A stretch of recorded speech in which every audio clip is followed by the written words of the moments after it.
अपने पराए। घर की लड़ाइयाँ कितनी भी हो, लेकिन ये भी सच है कि किसी पर कोई आपत्ति हो तो अपना ही परिवार साथ देता है। भैया, मेरे पीछे पुलिस लगी है, प्लीज मुझे बचा लो। रवि और राज दो भाई, लेकिन दोनों में कभी नहीं पटी। अरे क्या हुआ छोटे, क्या कर दिया तूने? अरे कुछ नहीं भैया, मेरा दोस्त है ना राजू, वो मुझे लेकर बैंक गया था। मुझे नहीं पता भैया कि वो वहाँ बैंक लूटने जा रहा है। मैं उसके साथ बैंक में घुसते ही सीसीटीवी कैमरे में दिख गया हूँ। अब पुलिस मुझे ढूंढ रही है भैया, मुझे बचा लो। राज कुछ सोचता है, फिर कहता है, ओके, तुम यहीं रुको, मेरा एक दोस्त पुलिस में है, मैं बात करता हूँ। तभी वहां रवि की बीवी राज की बीवी के साथ आ जाती है। तुम लोगों के घर जब तक पुलिस का आना जाना है, बच्चों को यहीं छोड़ दो, उन पर असर ठीक नहीं पड़ेगा। तभी वहां पुलिस आ जाती है। चलो चलो, कौन है रवि, थाने चलो। मैंने कुछ नहीं किया, मुझे कुछ नहीं पता। अरे वो तो पुलिस स्टेशन चलकर ही पता चलेगा कि कुछ पता है कि नहीं, चलो। कहानी का फ्लैशबैक। भैया, मुझे मेरे मकान में हक चाहिए ही चाहिए। अरे लेकिन छोटे, अभी मेरे बच्चों पर काफ़ी खर्चा है, तेरी भाभी की भी तबीयत ठीक नहीं रहती, बजट बिल्कुल नहीं है कि मैं अलग होकर रहूं। देख लो भैया, 1 महीना है तुम्हारे पास, जल्दी से घर खाली कर दो। अरे कैसी बात कर रहे हैं भैया, मेरे शरीर में अभी इतनी हिम्मत भी नहीं कि घर को खाली करें। तो क्यों अपना पोषण बेचा भाभी? अरे तुम तो जानती हो, पिताजी की बीमारी के कारण उन्हें हमारी ज़रूरत थी, कैसे आते पैसे। ससुर जी तो बूढ़े थे भाभी, उनकी बीमारी में भी पैसे लगाना कौन सा अकल का काम था। तो क्या पिताजी को मैं मरने के लिए छोड़ देता?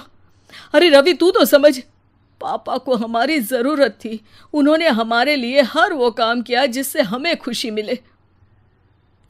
बैक टू रवि, जो जेल में बैठा है। ये मैंने क्या कर दिया था? मैं ना पिता का हुआ ना ही भैया का।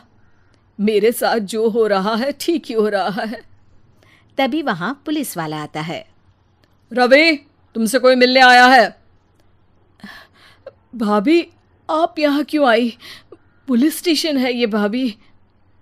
भैया, आपकी जगह मेरा भाई होता तो क्या मैं नहीं आती? अच्छा, ये खाना ले लीजिए, खा लीजिएगा। आपके भैया लगे हैं वकीलों और पुलिस वालों से बात करने में, डरने की कोई बात नहीं, जब आपने गुनाह किया ही नहीं तो सज़ा भी नहीं मिलेगी।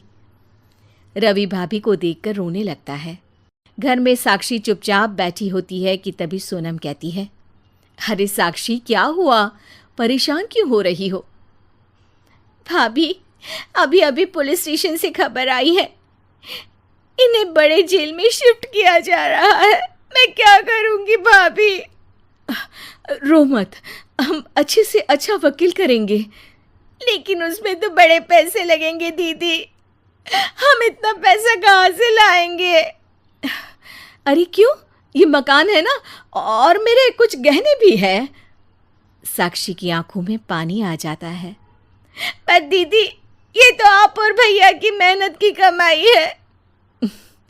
पापा के बाद भी तो हम लोगों का सब खत्म हो गया था, पापा को तो बचा नहीं पाए, लेकिन भैया को ज़रूर बचा लेंगे, और भगवान चाहेंगे ना तो दोनों भाई मिलकर इससे भी बड़ा मकान खड़ा कर लेंगे। साक्षी। थोड़ी देर में राज वहाँ आता है। सोनम सही कह रही है साक्षी, पैसों की कमी के कारण किसी भी बेगुनाह को सज़ा नहीं मिलती। राज एक अच्छा सा वकील करता है। सोनम और साक्षी बचाए पैसे और अपने गहनों को बेचकर रवि का केस लड़ते हैं और जल्द ही रवि जेल से बाहर आ जाता है। रवि राज को गले लगाकर कहता है, भैया मुझे माफ़ कर दो, मुझे साक्षी ने सब कुछ बताया है। भैया, आपने मुझ पर विश्वास किया, मेरे लिए दिन रात मेहनत की, भाभी ने अपने गहने तक बेच दिए। भैया, आपने तो पापा के लिए भी पैसे नहीं देखे, लेकिन मैं बहुत ही सेल्फिश निकला। भैया, एक आखिरी बार मुझे माफ़ कर दो, मैं शर्मिंदा हूँ। अरे भाई, अपने तो अपने ही होते हैं, पापा ने हमारे लिए क्या नहीं किया, ये तुम्हें बताने की ज़रूरत नहीं है मुझे। और फिर तू तो मेरा भाई है। पैसे से बढ़कर रिश्ते होते हैं भाई।